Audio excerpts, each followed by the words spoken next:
সুপ্রিয় দর্শক, অসংখ্য প্রীতি ও শুভেচ্ছা নিন। আমি শহীদুল ইসলাম। প্রিয় দর্শক, আজকে যে বিষয়টি নিয়ে আপনাদের সামনে কথা বলবো, প্রিয় দর্শক, 5 আগস্টের পর থেকে সারা বাংলাদেশে আনাচে কানাচে বিভিন্ন জায়গায় কালেমা খচিত পতাকা নিয়ে বিভিন্ন র্যালি সমাবেশ করছে, কিংবা বিভিন্ন জায়গায় প্রকাশ্যে সমস্ত পতাকা টাঙানো নিয়ে সামাজিক যোগাযোগ মাধ্যম সহ সব জায়গায় বিভিন্ন ধরনের আলোচনা যেমন হচ্ছে, সমালোচনাও হচ্ছে, তর্ক যেমন হচ্ছে, আবার বিতর্কেরও জন্ম দিচ্ছে। প্রিয় দর্শক, মূলত এই সাদা কালো পতাকা মিছিল এবং এই সমস্ত পতাকাগুলি আন্তর্জাতিক উগ্র সংস্থা কিংবা জঙ্গি সংস্থা আইএসআই কিংবা বিভিন্ন যে সংস্থাগুলি রয়েছে সেই সংস্থাগুলির পতাকার সঙ্গে মিল রেখে বিভিন্ন জায়গায় এই সমস্ত পতাকার শোডাউন নিয়ে সারা বাংলাদেশে বিভিন্ন ধরনের উদ্বেগ উৎকণ্ঠা তৈরি হয়েছে।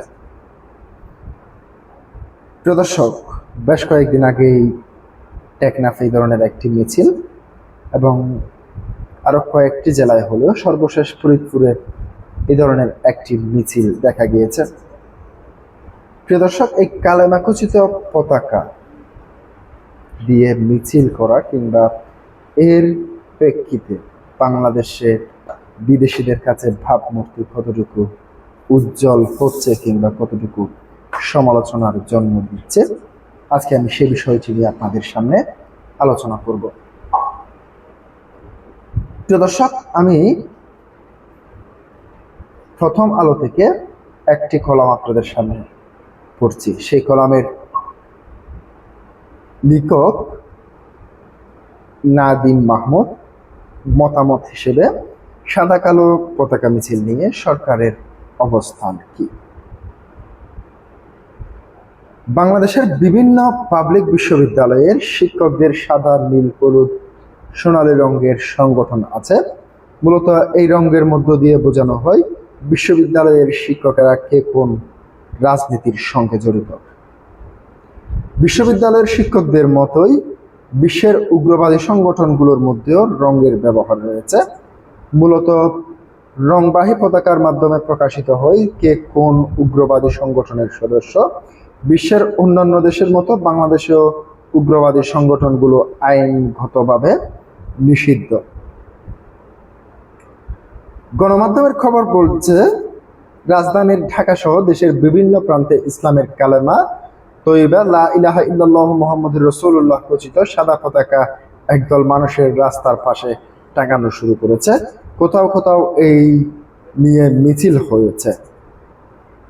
এর আগেও এই ধরনের সাদা কালো পতাকা ওড়ানো আমরা দেখেছি। গণমাধ্যমের খবর বলেছে, ইসলামের কালেমাবাহী সব পতাকা বিভিন্ন উগ্রবাদী সংগঠনের পতাকার আসলে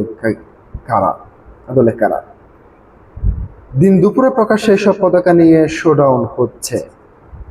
প্রশ্ন হলো, কালেমা তাইয়্যিবা লা ইলাহা কালেমা তাইয়্যিবা লেখা পতাকা থাকলে কি সেটি উগ্রবাদী সংগঠনের পতাকা হতে পারে? যদি উগ্রবাদী সংগঠনের পতাকা হয়ে থাকে তাহলে এই ক্ষেত্রে আইন শৃঙ্খলা রক্ষাকারী বাহিনী নীরব কেন? এসব প্রশ্নের উত্তর জানতে হলে আগে জানতে হবে উগ্রবাদী সংগঠনগুলোর পতাকা কি, কেন তারা পতাকাকে সংগঠনের প্রচার কাজে ব্যবহার করে।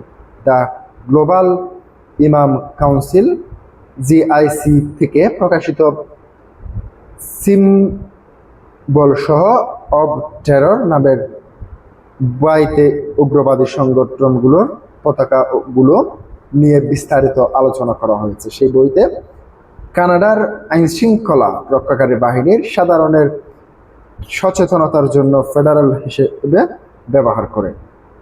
এই বইয়ের কোনো উগ্রবাদী সংগঠন কি ধরনের পতাকা লোগো ব্যবহার করেছে তা নিয়ে বিশদ আলোচনা করা হয়েছে। সাদা, কালো, হলুদ, কমলা রঙের উপর মূলত কালেমা তৈয়বা ব্যবহার করে বলে বহু উগ্রবাদী সংগঠন কালেমাগ্রাফি ধরন বেদে একই রঙের পতাকা, আবার উগ্রবাদী সংগঠনগুলোর নামে ভিন্নতা রয়েছে। যেমন 2024 সালে উগ্রবাদী সংগঠন আল কায়েদা থেকে জন্ম ইসলামী স্টেট ইন ইরাক, আল শাম ISS সংগঠনটির কালো পতাকার উপর সাদা রঙের আরবি ভাষায় কলমা তাইয়েবা আর মাঝখানে সাদা সবুজের ভেতরে মোহাম্মদ রসুল্লাহ হয়েছে এবং লেখা হয়েছে।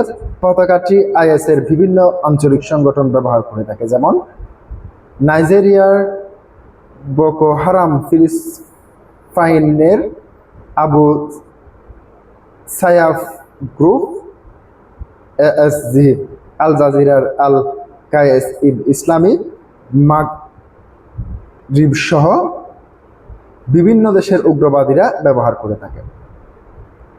এই পতাকার সাদা ক্যানভাসটি সাদা ব্যাকগ্রাউন্ডের কালো বর্ণের। সাদা কালো পতাকা ছাড়াও অন্যান্য রং যেমন সবুজ রঙের পতাকা কালেমা তৈয়বা লেখা খচিত সোমালিয়া, আল বাশার সহ পাকিস্তানের বিভিন্ন অঞ্চলের আল কায়দা কিংবা জঙ্গি সংগঠনগুলো এই সমস্ত পতাকা ব্যবহার করে থাকে। প্রিয় দর্শক, অতীতে বিভিন্ন সরকারের আমলে উগ্রবাদের নানা তৎপরতা লক্ষ্য করা গেছে, যেমন তারা নতুন করে মাথাছাড়া দেওয়ার উদ্যোগ নিচ্ছে বলে মনে হয়েছে। অন্তর্বর্তী দুর্বল সরকারের